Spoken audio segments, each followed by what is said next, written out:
பகுதி வாழ் மக்கள் எல்லாம் ஒன்று சேர்ந்து ஒரு தரமா இருந்து இந்த நம்முடைய சித்த சிவலிங்க சுவாமிகளுடைய குரு பூஜையை பிரமாண்டமான முறையில் அன்னதானம் செய்து சிறப்பா நாம் செய்வோம். இதுக்கு எல்லாரும் ஒத்துழைப்போம், நாமும் ஒத்துழைப்போம். அப்படி சொல்லிக்கொண்டு பொழுது விளக்கு வழிபாடு ஆரம்பமாகின்றது. எல்லாரும் இப்ப நெத்தியில குங்குமம் வச்சிருக்கிறீங்களா? எல்லாம் எடுத்து நெத்தியில் குங்குமம் வச்சுக்கணும். எல்லாம் உங்க குழந்தைய எடுத்து நினைச்சுக்கங்க, சாமி நினைச்சுங்க. திருமதி செல்வராணி அவர்கள் குத்து விளக்கு ஏற்றுகின்றார்கள். இல்லக விளக்கது இருள் கெடுப்பது, சொல்லக விளக்கது சோதியால் உள்ளது, பல்லக விளக்கது பலரங்காண்பது, நல்லக விளக்கது நமச்சிவாயமே. அதனால எல்லாரும் விளக்கு பத்துங்க. தீப்பெட்டி இருந்தா பத்த வச்சு நம்முடைய விளக்கு ஏற்றுவது இருளை அகற்றுவது. ஒரு இருளான இடத்துல சென்றால் அங்க லைட் அடிச்சால விளக்கு வந்து என்ன ஆகுது, நம்மளுக்கு மனசு என்ன சொல்லுது, ஒரு திரி கொடுத்துருங்க, கரண்ட் வந்துருச்சு, இருட்டு விலகுது. தப்ப நம்முடைய மனசுல இருக்கின்ற இருள் அகல போகுது. அதனால எல்லாரும் மனமுடிந்த பூஜை செய்ய வேண்டும். இப்ப நீங்க விளக்கப்பத்து வருத்தினால காத்து விரும்புவார், இந்த மாதிரி காத்து விழு, இப்ப காத்து வரும். ஏன்னா கேட்டீங்கன்னா சாமியுடைய இதெல்லாம் சித்த விளையாட்டு.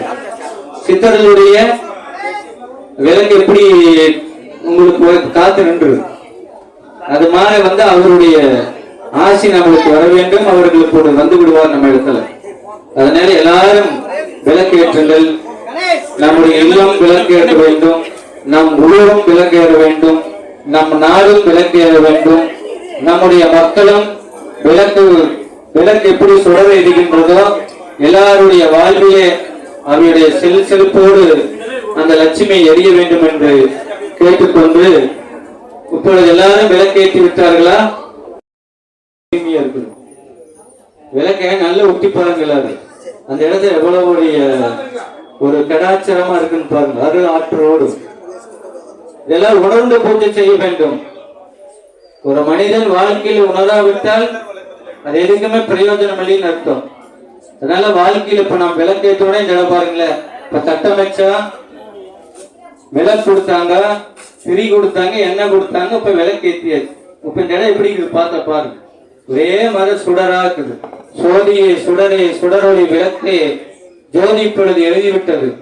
எல்லாருடைய மக்களும் எல்லாரும் 2 கையை கும்பிடுங்க. இல்ல விநாயகர் நமச்சுங்க.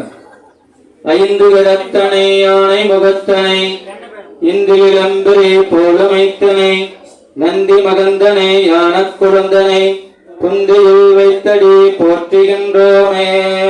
விநாயகனே வெவ்வினையே வேறுக்க வல்லான், விநாயகனே வேட்பதனை விற்பான், விநாயகனே விண்ணுக்கும் மண்ணுக்கும் நாதனமா தன்மையிலாய் பணிந்து. ஓம் ஸ்ரீ குருவே நமோ நமக. ஓம் சித்திர புருஷரே நமோ நமக. சிவலிங்க சுவாமியே நமோ நமக. எல்லாத்துக்கும் குருவா இருந்து அவர்கள் ஆசி பெறுகிறார்கள். எல்லாரும் விநாயகர் கும்பிட்டு எல்லாரும் 2 பூ எடுத்து அந்த விளக்கு மேல வைங்க. ஒரே பூ எடுத்து வைங்க, விளக்கு பக்கத்துல வச்சுங்க. விநாயகர் பிரார்த்தனை பண்ணி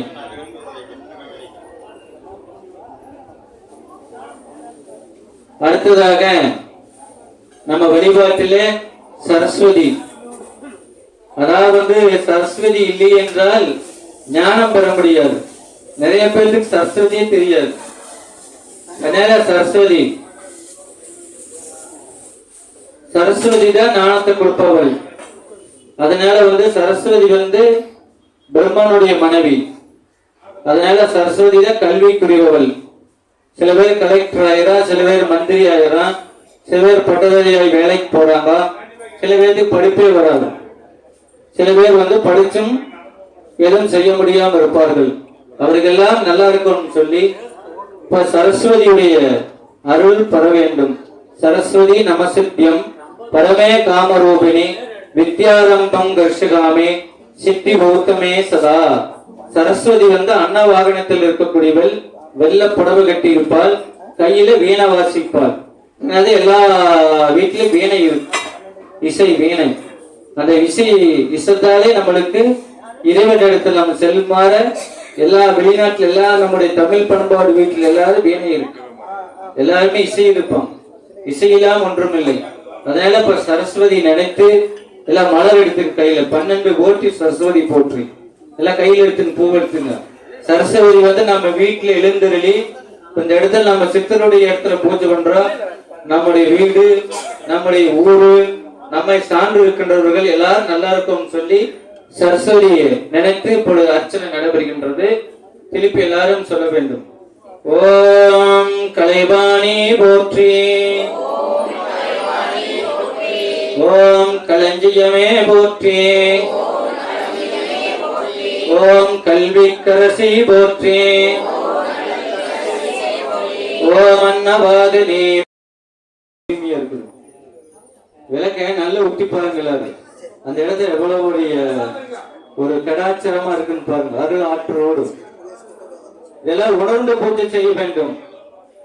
ஒரு மனிதன் வாழ்க்கையில் உணராவிட்டால் அது எதுக்குமே பிரயோஜனம் இல்லைன்னு அர்த்தம். அதனால வாழ்க்கையில இப்ப நம்ம விளக்கேற்றோட இந்த இடம் பாருங்களேன். இப்ப தட்டமைச்சா விளக்கு கொடுத்தாங்க, திரி கொடுத்தாங்க, எண்ணெய் கொடுத்தாங்க, இப்ப விளக்கேற்றியாச்சு. இப்ப இந்த இடம் எப்படி இருக்குது பார்த்த பாருங்க.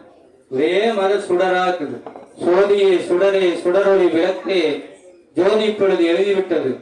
எல்லாருடைய மக்களும் எல்லாரும் 2 கையை கும்பிடுங்க. இல்ல விநாயகர் நமச்சுங்க.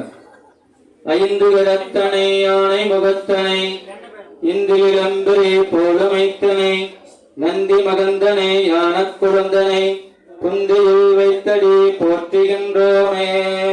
விநாயகனே வெவ்வினையை வேறுடக்க வல்லான், விநாயகனே வேட்பதனை விற்பான், விநாயகனே விண்ணுக்கும் மண்ணுக்கும் நாதனமா தன்மையிலாய் பணிந்து. ஓம் ஸ்ரீ குருவே நமோ நமக, ஓம் சித்திர புருஷரே நமோ நமக, சிவலிங்க சுவாமியே நமோ நமக. எல்லாருக்கும் குருவா இருந்து அவர்கள் ஆசி பெறுகிறார்கள். எல்லாரும் விநாயகர் கும்பிட்டு எல்லாரும் 2 பூ எடுத்து அந்த விளக்கு மேல வைங்க. ஒரே பூ எடுத்து வைங்க, விளக்கு பக்கத்துல வச்சுங்க. விநாயகர் பிரார்த்தனை பண்ணி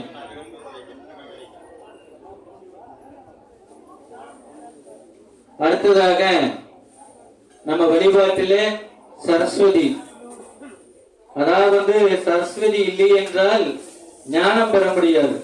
நிறைய பேருக்கு சரஸ்வதியே தெரியாது. அதனால சரஸ்வதி தான் ஞானத்தை கொடுப்பவள். அதனால சரஸ்வதி பிரம்மனுடைய மனைவி. அதனால சரஸ்வதி தான் கல்விக்குரியவள். சில பேர் கலெக்டர் ஆயிரா, சில பேர் மந்திரி ஆயிரா, சில பேர் பட்டதாரியாய் வேலைக்கு போறாங்க. சில பேருக்கு படிப்பே வராது. சில பேர் படிச்சும் எதுவும் செய்ய முடியாம இருப்பார்கள். அவர்களெல்லாம் நல்லா இருக்கும்னு சொல்லி இப்ப சரஸ்வதியுடைய அருள் பெற வேண்டும். சரஸ்வதி நமசித்தியம் பரமே காமரூபிணி வித்யாரம்பம் கர்ஷகாமே சித்தி பௌத்தமே சதா.